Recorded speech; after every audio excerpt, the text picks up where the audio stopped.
जय हिंद दोस्तों, relatives, friends, students, teachers, देशवासियों, शिक्षा प्रेमियों। वंस अगेन यार खान सर फ्रॉम चरका कला, चतरा, झारखंड आपके सामने आ गया है। एक ऐसी मार्मिक स्टोरी जो दिल को छू लेगी, उसे आप लोगों के सामने लेकर हाजिर आ गया हूँ। सोचिए ज़रा कि ना आपके हाथ हो और ना पाँव हो, तो ना आप चल सकते हैं, ना आप लिख सकते हैं, और ना अपने दैनिक जीवन में किसी भी क्रिया को कर सकते हैं। लेकिन एक ऐसी ही मिसाल ऑस्ट्रेलिया के मेलबर्न हॉस्पिटल में एक स्टोरी है, और स्टोरी नहीं, वो अभी प्रेजेंट है। एक best motivational speaker of the world, मैं निक की कहानी लेकर आपके सामने आया हूँ। और मुझे इस स्टोरी को सुनकर के बहुत ही ज़्यादा कुछ सबक मिली है कि लोगों के पास सब कुछ हो करके भी, ऑल पार्ट्स ऑफ बॉडी हो करके भी लोग निराश रहते हैं, और उस मालिक को जिसने आपको रचा है उसको बुरा भला कहते हैं कि मालिक ने मुझे कुछ नहीं दिया। तो ज़रा गौर करने वाली बात है, जब मेलबर्न के हॉस्पिटल में वो नवजात बच्चा जब जन्म लेता है, तो निक के पिता इतने दुखी होते हैं कि इस बच्चे का न हाथ है, न पाँव है, और सिर्फ धड़ है। और वैसे हालात जब अपने बच्चे की देखते हैं तो दुखी होकर हॉस्पिटल से बाहर निकल जाते हैं, और उन्हें बहुत ज़्यादा बैड फील होता है। वही माँ जिसने 9 महीने अपने गर्भ में उस बच्चे को रखा, जब वो भी उस बच्चे को देखती है तो वो भी उदास हो जाती है और घबरा सी जाती है कि एक ऐसा शरीर जिसमें मैंने न स्मोकिंग की, और न किसी तरह की टैबलेट खाई, और न कोई दवाएं खाई, फिर भी मेरा बच्चा अपंग पैदा हुआ। अब इस बच्चे का क्या होगा?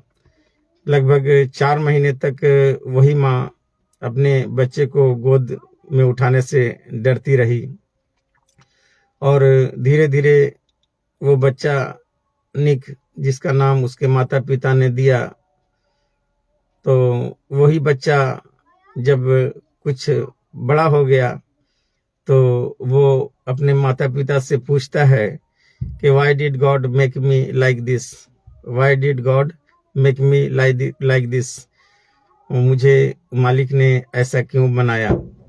तो सबसे बड़ी चीज़ है कि न जिनका हाथ है, न जिनका पाँव है, न कुछ है, और वो भी सब कर सकता है, जिसकी मिसाल मैं आज आपको उनकी स्टोरी कहानी सुनाने जा रहा हूँ।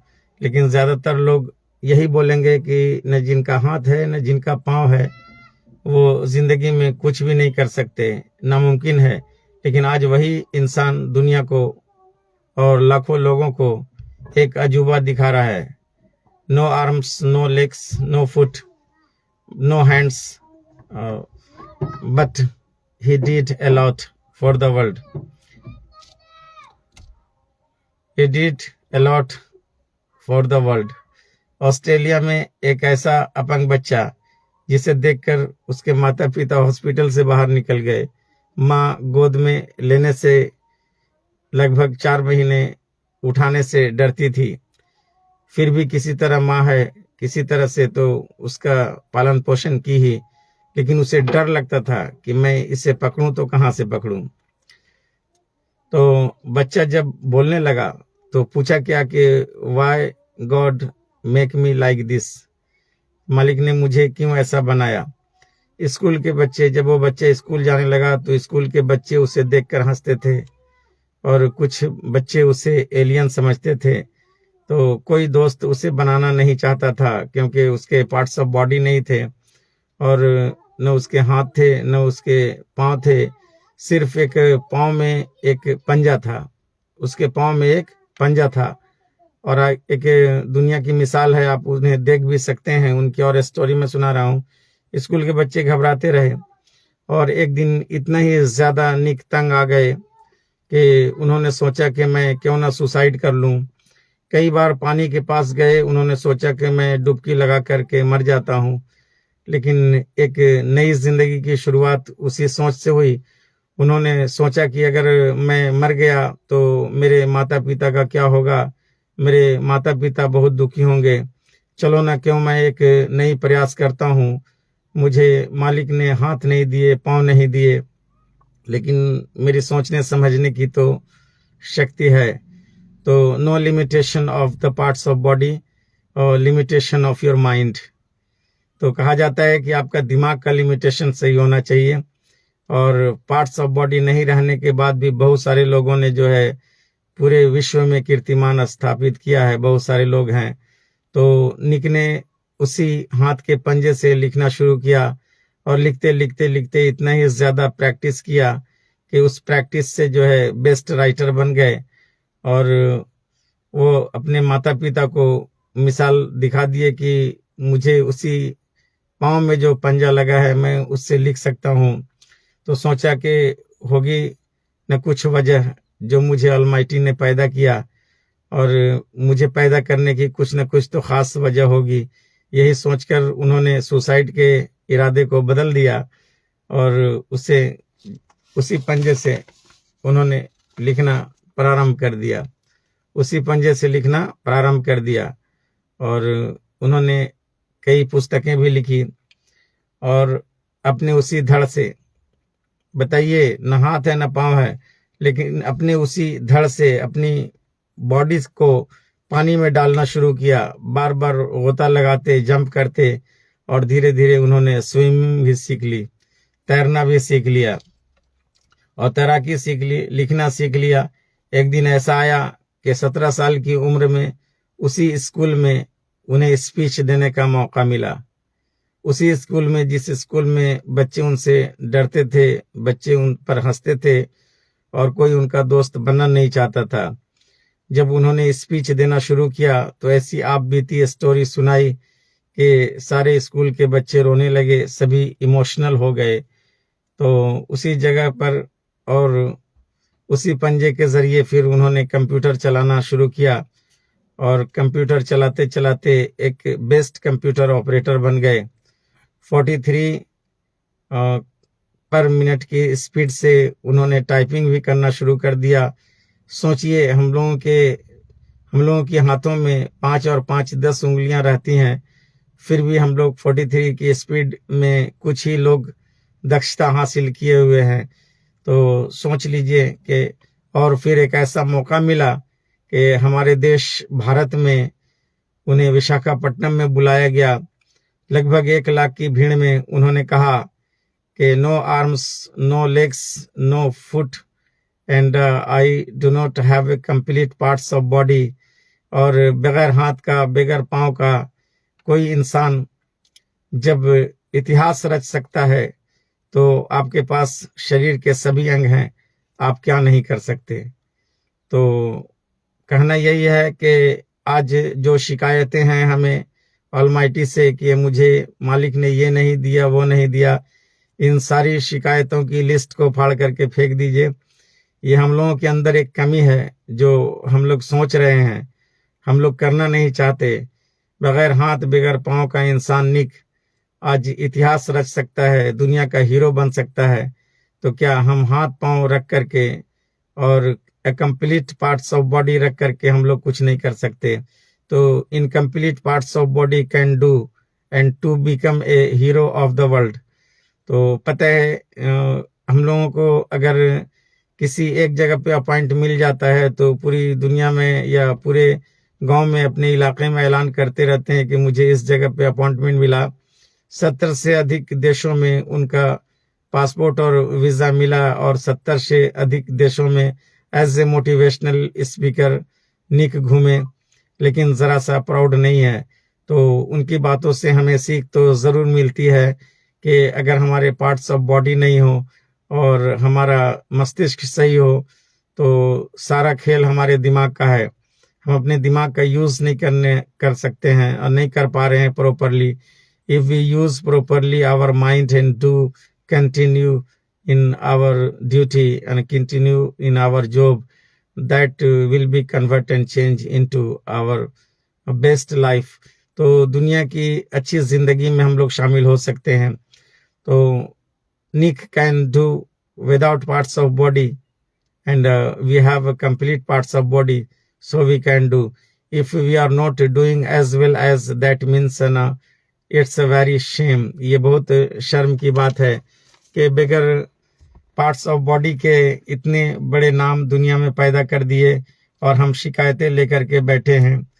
तो हमें उस मालिक का धन्यवाद करना चाहिए, शुक्रिया अदा करना चाहिए कि मेरे दोस्तों, रिलेटिव्स, फ्रेंड्स, स्टूडेंट्स, टीचर्स, शिक्षा प्रेमी, हमें गौर करना है कि इतने सुंदर शरीर में, इतने सुंदर मन में और इतने सुंदर मस्तिष्क में हमारे अंदर अच्छी अच्छी सोच और अच्छी अच्छी बातें होनी चाहिए।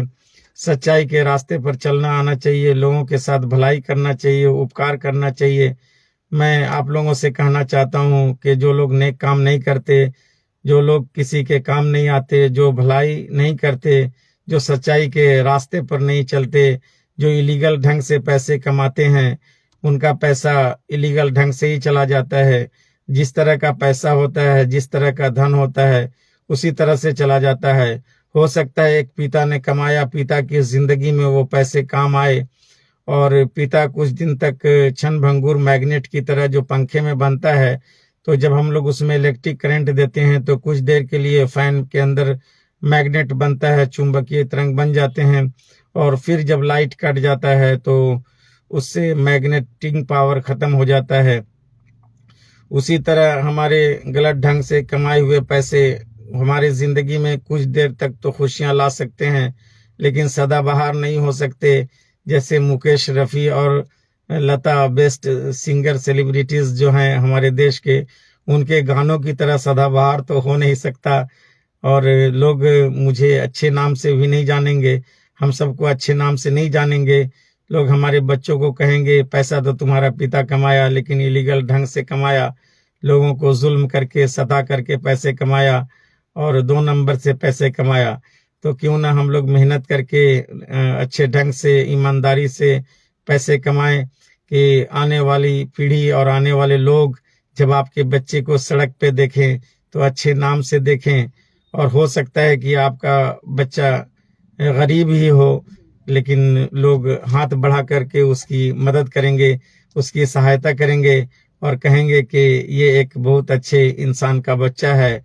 और निश्चित है कि बांस में बांस ही फूटता है और अच्छा इंसान का बच्चा है और इनके पिता अच्छे थे, तो निश्चित है कि ये बच्चा अच्छा है।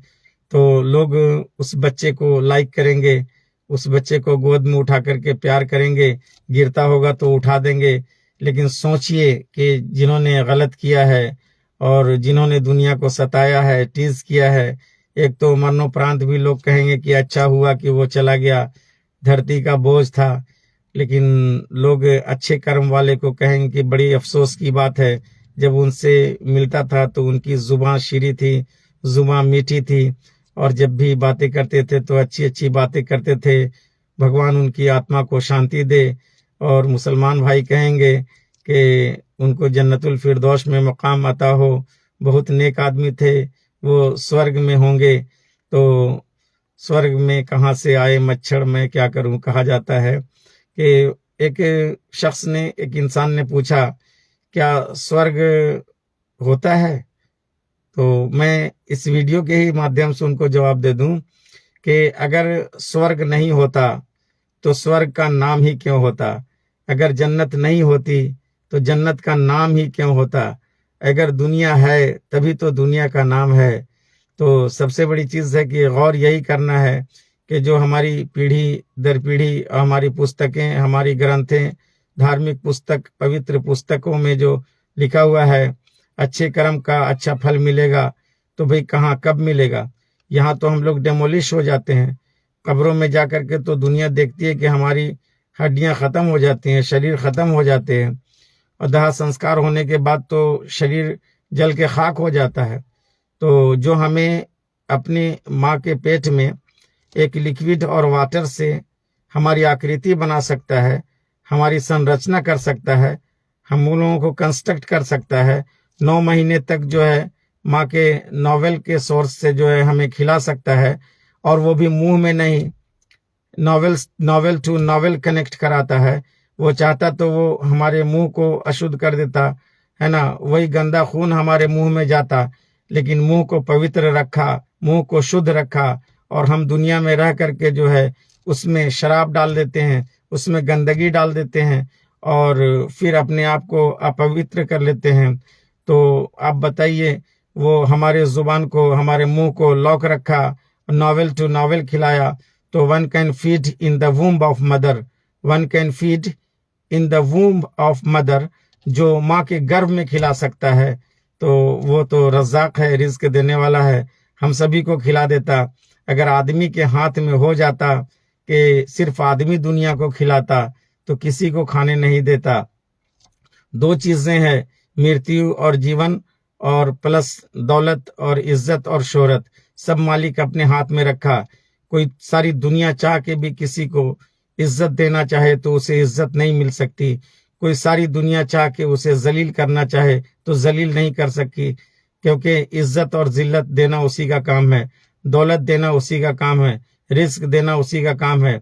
सोचिए, बहुत सारे उदाहरण हैं, कीड़े हैं, मकोड़े हैं, पत्थर के नीचे हैं, वो जमीन के अंदर हैं, उन सभी को कौन खिलाता? लोग कहते हैं कि एक दिन खिला देंगे, 2 दिन खिला देंगे, वो इस पोस्ट पे हैं, वो सेलिब्रिटीज हैं, आप 1-2 दिन खिला सकेंगे, लेकिन आप बताइए कि सारी जिंदगी जो खिलाता है वही तो जन्मदाता है। जो सारी जिंदगी हमें खिलाता है वही तो जन्मदाता है। जो हमें माँ के गर्भ में लिक्विड और पानी से पैदा कर सकता है, वो हमें रीबॉर्न करेगा और फिर हमसे पूछेगा, what you did in the world, I sent to you to do good with the people. लोगों के साथ अच्छा करने के लिए भेजा था। तूने लोगों की हत्याएं की, तूने लोगों पे जुल्म किया, तूने अत्याचार किया, तूने गरीबों को सताया, और फिर जब हमको उसका आंसर नहीं मिलेगा तो we will go there in the where, नरक में जाएंगे, तो जहन्नम में जाएंगे। तो बोला कि जो हम लोग जन्नत का काम करेंगे, स्वर्ग का काम करेंगे तो हम स्वर्ग में जाएंगे, है ना, तो जाए नरक में क्यों पछताता। तो कर्म जब बुरा होगा तो नरक में जाना होगा, वहां पछताने की जरूरत नहीं है। और जब कर्म अच्छा होगा तो आप स्वर्ग में जाएंगे, जन्नत में जाएंगे, और वो फिर से पैदा करके पूछेगा, will ask the question what you did in the world, why I sent to you on the earth, आपको मैंने क्यों धरती पे भेजा था। तो धरती पे भेजने का अर्थ यही है कि हम एक दूसरे के काम आ जाएं, लोगों की भलाई करें, सच्चाई के रास्ते पर चले, नेक अमल करें। तो अच्छे काम कीजिए, सच बोलिए, लोगों की भलाई कीजिए, बड़ों की इज्जत कीजिए, छोटों से प्यार कीजिए। इन्हीं चंद बातों के साथ यार खान अपने वीडियो को समाप्त करता है। फिर एक नए वीडियो के साथ मैं कल हाजिर होऊंगा। आशा करता हूं कि आप लोग भी अच्छे होंगे, मैं भी आप लोग की दुआओं से हेल्दी हूं, तंदुरुस्त हूं। Thank you. जय हिंद, जय Bharat. Share and like my video. Bye bye, see you.